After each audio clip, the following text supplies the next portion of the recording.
पानिपतच्या रणभूमीवर खरं तर 3 युद्ध झाली होती आणि त्यातलं तिसरं जे युद्ध आहे ते अहमद शाह अब्दालीबरोबर मराठ्यांचं झालं होतं 1761 साली। आणि मी सध्या आहे पानिपतच्या त्याच राष्ट्रीय स्मारकाच्या ठिकाणी। आपण जर पाहिलं हिंदी भाषेमध्ये आणि इंग्रजी भाषेमध्ये जो इथला इतिहास आहे तो संक्षिप्त स्वरूपामध्ये मांडण्याचा प्रयत्न या दोन्ही फलकांवरून आपल्याला खरं तर दिसून येतोय। दुसरीकडे हेच आपण पाहतोय जे मुख्य स्मारक आहे ते स्मारक आहे। आज ही जो इतिहास आहे धगधगता इतिहास मराठ्यांच्या युद्धाचा तो म्हणजे कायमस्वरूपी राहावा यासाठी खरं तर या ठिकाणी राष्ट्रीय स्मारकाची निर्मिती करण्यात आली। आणि आत्ता आपण पाहतोय अगदी फुलांची सजावट या संपूर्ण परिसरामध्ये करण्यात आलेली आहे।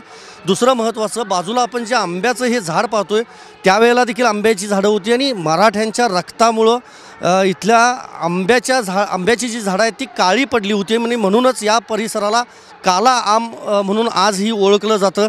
आणि दोन फोटो देखील प्रतिमा आपण या ठिकाणी पाहतोय जे एक आहेत सदाशिवराव भाऊ पेशवे आणि दुसरे आहेत विश्वासराव पेशवे। त्यांच्या स्मृतींना अभिवादन करण्यासाठी दरवर्षी 14 जानेवारीला हरियाणा महाराष्ट्रातलेच मराठे नाही तर देशभरातले मराठे या पानिपतच्या या राष्ट्रीय स्मारकाच्या ठिकाणी येत असतात।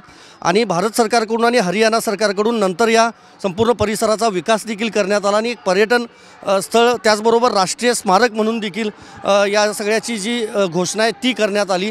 आणि आज ही जो मराठ्यांचा धगधगता जो इतिहास आहे तो कायम राहावा म्हणून याच काला आम परिसरामध्ये ही सगळी जी तयारी आहे ती आपल्याला दिसून येते। दरवर्षी महाराष्ट्रामधून हजारो मराठी जे आहेत ते पानिपतमध्ये 14 जानेवारीच्या आजच्या कार्यक्रमाला येत असतात।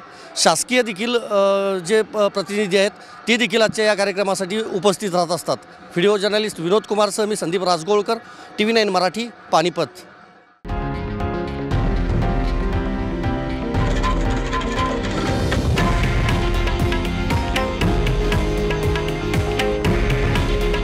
हे आहे देशातील नंबर 1 न्यूज नेटवर्क आणि आपण पाहत आहात TV9 मराठी।